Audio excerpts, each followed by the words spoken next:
తిప్పలు పడుతున్న రైతులు. నిషేధిత భూముల జాబితాను ABCDE కేటగిరీలుగా విభజించారు.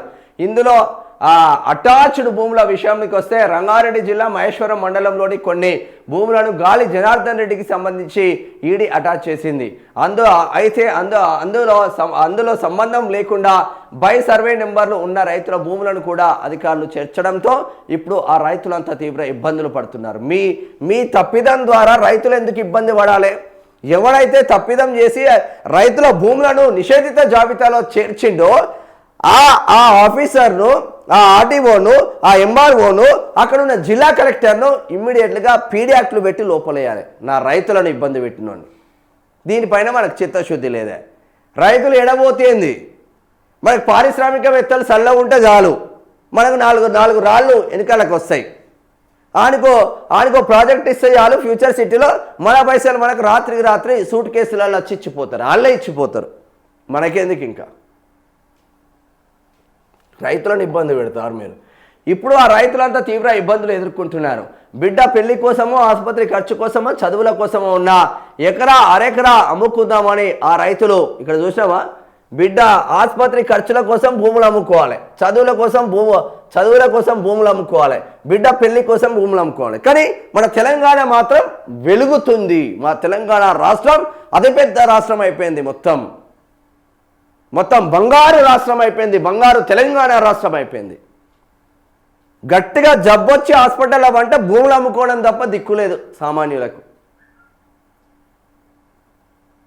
పిల్లగాడిని మంచి చదువులు చదివిద్దామంటే దిక్కులేదు సామాన్యులకు.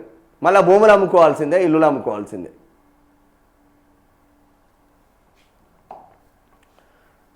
ఉన్న ఎకరా అరెకరా అమ్ముకుందామని ఆ రైతులు ఆఫీసుల చుట్టూ తిరుగుతుంటే మీ భూమి నిషేధిత జాబితాలో ఉంది, రిజిస్ట్రేషన్ కుదరదు అనే సమాధానం వస్తున్నది. అదే సమయంలో అసైన్డ్ ప్రభుత్వ భూములు పొందిన కొందరి రైతుల పేర్లు నిషేధిత జాబితాల నుంచి ఎగిరిపోయినట్లు తెలిసింది. సాధారణంగా ఈ భూములు నిషేధిత జాబితాలో ఉన్నప్పటికీ వారి పేర్లు పట్టాదారులుగా ఉంటాయి. అయితే అక్కడ ప్రభుత్వ భూమి అని ఉంటుంది. మరోవైపు నిషేధిత జాబితాలో ఉండాల్సిన కొన్ని ప్రభుత్వం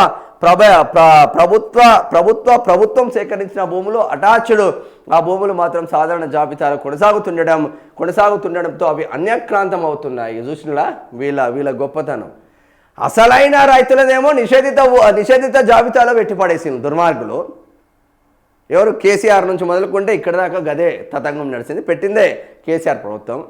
నిషేధిత జాబితాలో ఉండాల్సిన భూములు అంటే దేవాదాయ భూములు కావచ్చు, వక్ భూములు కావచ్చు, బయట భూములు కావచ్చు, ప్రభుత్వ భూములు కావచ్చు, అవేమో ప్రైవేట్లో ఉన్నాయి, ఎవడైనా కబ్జాలు పెట్టుకోవచ్చు అన్నట్టు. రైతులను మాత్రం మనం ఇబ్బందులు పెట్టాలి, జన్యునికి ఇబ్బందులు పెట్టాలి. గిదానవే చేసేది. ఇంకెన్ని సంవత్సరాలు చేస్తారు ఇప్పుడు?